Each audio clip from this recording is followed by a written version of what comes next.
Aku kembali duduk di ruang tamu rumah Lili. Lili setengah berbaring di sampingku. Kami duduk di kursi panjang. Lili sepenuhnya bersandar di bahuku.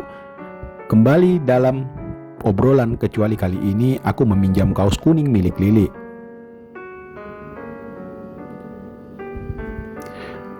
Jadi apa nih, kataku nyengir. Tadi itu kelewatan, kamu itu terlalu jauh. Lili mencubit lenganku. Kita terlalu jauh, bukan hanya aku kan, hehehe. Lili sekarang menggigit lenganku. Aku meringis lalu menunduk. Tuh, lagi-lagi kopimu gak diminum jadi dingin lagi. Lah, habisnya yang dibikinin kopi tapi yang dikasih malah lain. Makanya tadi.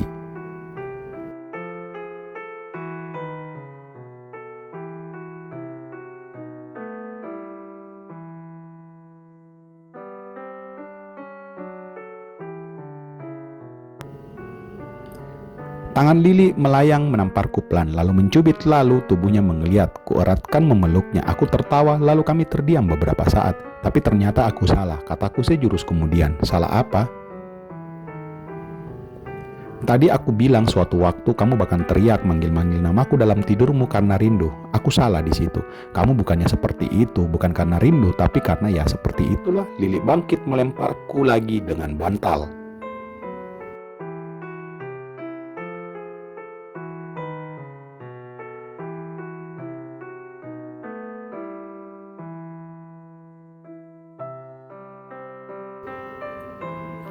Berlalu sepekan sejak insiden itu, kejadian yang menegaskan bahwa aku dan Lili sudah merasa saling memiliki. Aku tidak jadi melanjutkan malam bersama Lili pada saat itu sebab teringat motorku yang masih kuparkir serampangan di tepi lapangan sepak bola. Dengan enggan saat itu kami melepas diri masing-masing. Kedekatan kami yang memang sudah terjalin sebelumnya terasa semakin rapat. Kami selalu saling mencari di keramaian kegiatan dan saling merindukan jika tidak bertemu. Aku dan Lili saling terbuka tentang perasaan dan kesibukan, tentang stres dan kegemaran. Kami tidak pernah menutupi pada saat kami marah satu sama lain, hal yang membuat kami bisa membahasnya sampai tuntas dan tidak jadi ganjalan lagi. Semua orang melihat kami sebagai dua orang sahabat, tidak ada yang mengira bahwa kami saat ini sudah lebih dari sahabat.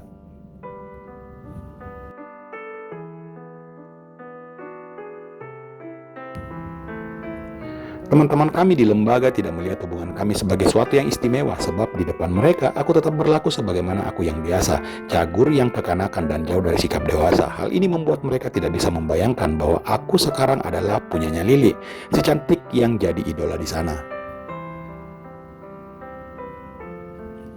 Terlebih karena hampir semuanya tahu bahwa umur Lili 2 tahun lebih tua dariku. Demikian juga yang kami lakonkan di lingkungan tempat tinggal dan pengajian.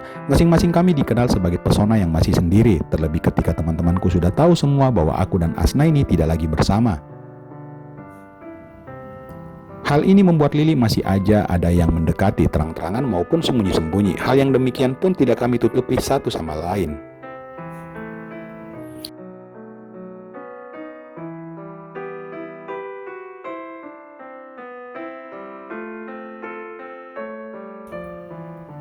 Kami merasa lebih tepatnya mengira bahwa membahas semua hal yang terjadi adalah sehat dan bermanfaat, tetapi ternyata justru ini yang kemudian menjadi cobaan yang tidak dapat ditanggung oleh hubungan kami.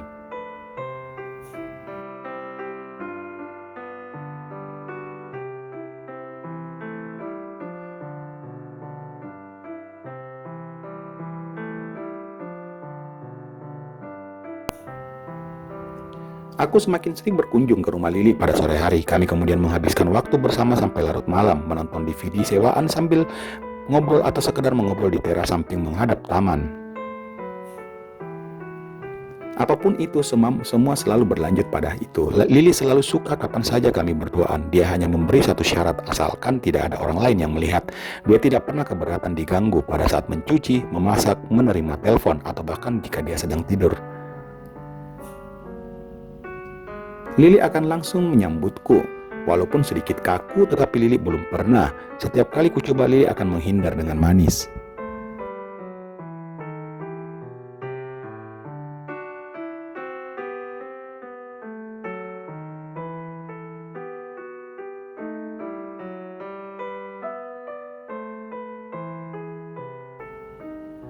Tetapi itu malah membuatku penasaran, semakin ingin menggodanya. Berbeda dengan imaji sehari-hari, Lily adalah gadis yang manja. Hal ini nampak jika kami sedang berdua saja. Jika aku sedang duduk di kursi panjang, Lily akan berbaring dengan berbantal pangkuanku. Dia senang merajuk, dan jika begitu, aku yang harus membujuk. Sikap kami satu sama lain saat sedang berdua saja sangat bertolak belakang dengan apa yang kami tampilkan sehari-hari.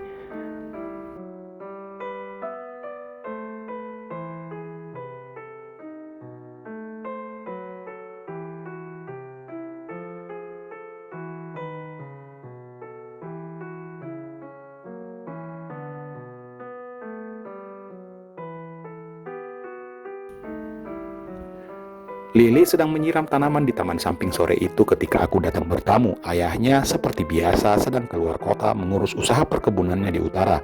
Lily mengenakan pakaian rumahan, kaos belel dengan bawaan celana katun pendek. Taman samping ini tidak terlihat dari luar rumah, dibuat di sepetak tanah kecil di beranda bagian dalam, berbatasan langsung dengan pagar tembok tetangga. Kita harus masuk ke ruang tamu, berbelok ke ruang keluarga, ruang TV, kemudian keluar ke beranda samping untuk dapat melihat taman ini. Sambil menunggu Lily selesai dengan kegiatan sorenya, aku duduk di beranda mengamatinya. Kuamati rambut yang sebahu, digelung dan dijepit ke belakang kepalanya.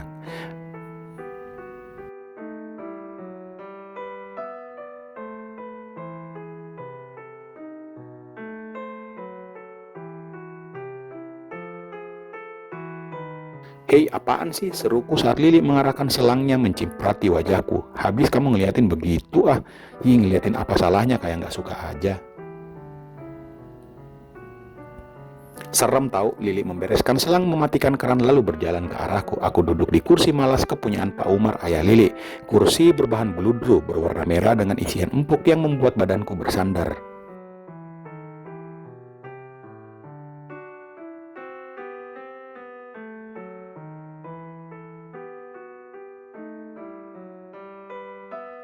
Lily melewatiku ke arah dapur, lalu muncul kembali dan duduk menyamping. Kepalanya direbahkan, bersandar di bahuku, kakinya disampirkan di lengan kursi. "Ih, mepet-mepet, keringatan gini juga," kataku seolah keberatan. "Biarin, katanya manja. "Aku ada DVD baru tuh, mau nonton nggak?" ajakku. Kami berdua senang menonton film. Walaupun genre film yang kami suka berbeda, kami tetap menonton bersama, terkadang berdiskusi setelahnya.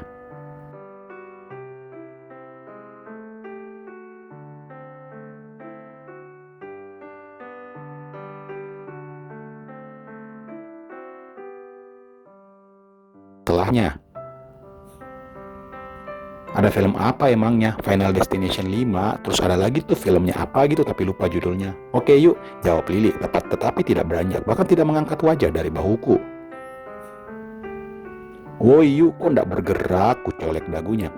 Dia bermanja. Kami tidak jadi beranjak ke dalam, dan kejadian selanjutnya Lily pun tersenyum menatapku.